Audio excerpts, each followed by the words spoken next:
There will be fewer and fewer jobs that a robot cannot do better. Okay. What to do about mass unemployment? This is going to be a massive social challenge. And I think ultimately we will have to have some kind of universal basic income. I don't think we're going to have a choice. Universal basic income. Universal basic income. I think it's going to be necessary. So it means that unemployed people will be paid across the globe Yeah. because there is no job. Machine, robot is taking over. That's simply and I want to be clear that these are not things that I wish would happen. These are simply things that I think probably will happen. And if my assessment is correct and they probably will happen, then we need to say, what are we going to do about it? And I think some kind of a universal basic income is going to be necessary. Now, the output of goods and services will be extremely high. So with automation, there will come abundance. There will be almost everything will get very cheap. I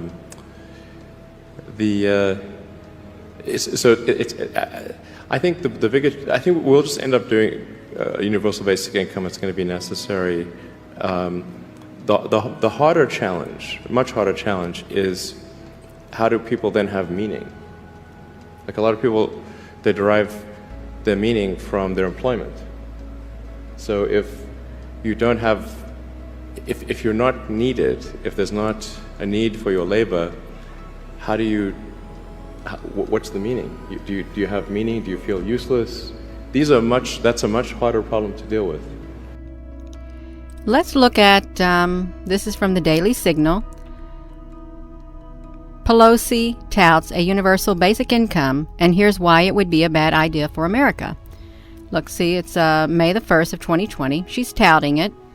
Progressives are eager to not let a good crisis go to waste and are now aggressively pushing some ideas amid the pandemic that would be rejected in less desperate times.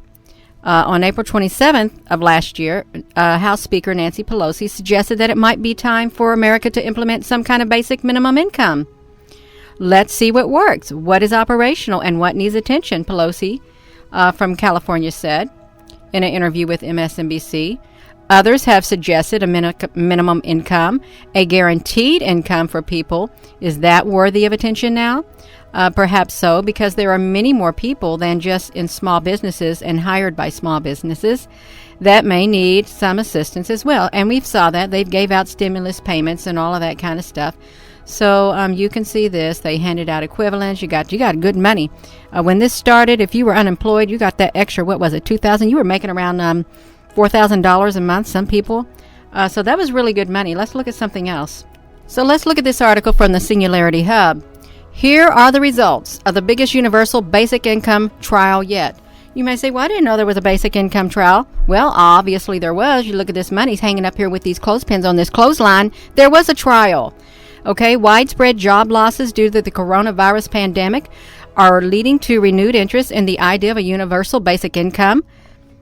And it also just coincided perfectly with the publication of the results of the biggest UBI experiment to date. Okay, so it has also breathed fresh life into calls for a UBI, an idea that was already gaining popularity in recent years, and exactly how the policy would be implemented is up for debate. But essentially, it would involve every citizen being given regular, no-strings-attached payments that could cover their basic necessities. And that's what they mean, your basic needs, not your wants. They're talking about your needs. You need to eat food, you need shelter, you need clothing. That's your basic. They don't mean you ain't going to go out there. You're not going to go out there and buy a new car. You're going to buy some new expensive clothes. No. Or you want to take that money and go on vacation. No, that's not what they're talking about. That's what this money is not for. Okay, when they're talking about this, they want to supply your every need, not your wants. So let's get this going, you all. We got to get it going. So look at this. Proponents say the UBI could simplify the welfare system, and because payments aren't linked to employment status, people wouldn't worry about losing benefits if they look for work. So meanwhile, opponents say it would be financially unsustainable and it could demotivate job seekers. Well, I think we saw a lot of that I did. I saw a lot of that, and there were so many job openings, and just people could make more money staying home getting that stimulus payment. They could.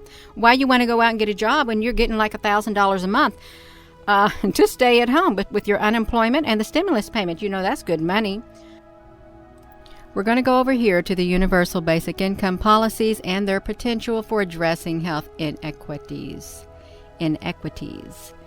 Transformative approaches to a healthy, prosperous life for all. We're over here at citizenincome.org, the World Health Organization. Okay, look at this. So they've got you covered from early years, 0 to 16.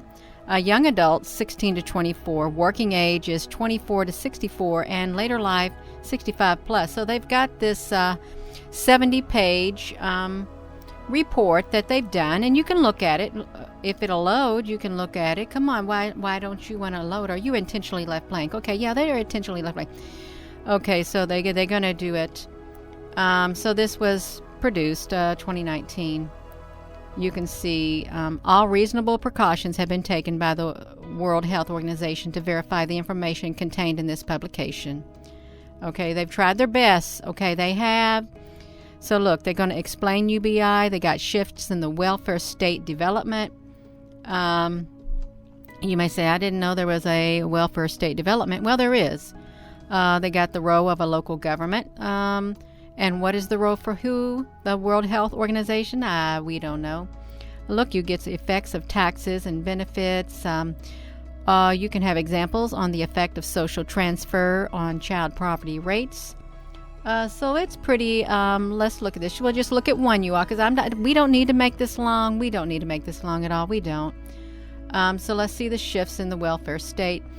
During the 2010s, Europe had a pattern of long-term problems. Income security design emerged, and it intensified. And before examining how conditions were generated by a structural change, they have pushed the case for the UBI to the forefront to examine the flaws in the design of the post-war income security systems, which lay the groundwork for the policymakers through which countries have responded to global trends. So they got structural context factors for this, and they got employment and income trends. They got it going. You see, this is like 2018. So technological change, you can look at it, austerity. Look at this. So changing income security transfer systems on poverty, health, and social cohesion. This is Europe, but they can implement it wherever they want. Anti-poverty, self-motivation, social, psychological, administration. So they are concerned too. So it seems everybody is concerned about the universal basic income. Let's see, the effects of social transfer on child poverty rates.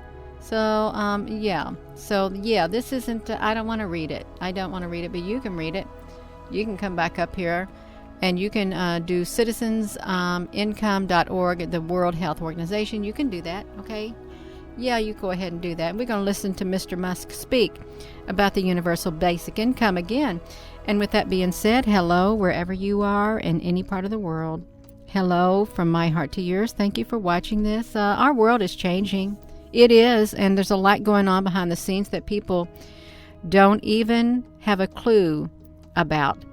Well, some, that's right, I said some. There are some who are keeping tabs in certain areas, and then there's some who are just narrow-minded. But this is global. We live in a big world, and with a lot of things happening in this big world. And so that's okay. You all have a wonderful rest of your day. Love you. We're going to listen to Mr. Musk. There will be fewer and fewer jobs that a robot cannot do better. What to do about mass unemployment? This is going to be a massive social challenge. And I think ultimately we will have to have some kind of universal basic income. I don't think we're going to have a choice. Universal basic income. Universal basic income. I think it's going to be necessary. So it means that unemployed people will be paid across the globe. Yeah. Because there is no job, machine, robot is taking over. That's simply and I want to be clear that these are not things that I think that I wish would happen. These are things simply things that I think probably will happen. And if my assessment is correct and they probably will happen, then we need to say, what are we going to do about it?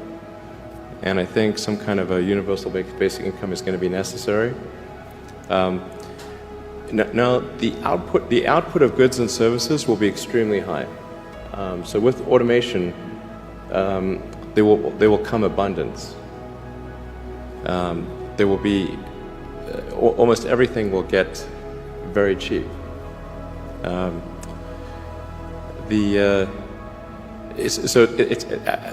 think I think we'll just end up doing a universal basic income. It's going to be necessary. The harder challenge, much harder challenge, is how do people then have meaning? Like a lot of people, they derive their meaning from their employment. So if you don't have, if you're not needed, if there's not a need for your labor, how do you? What's the meaning? Do you have meaning? Do you feel useless? That's a much harder problem to deal with.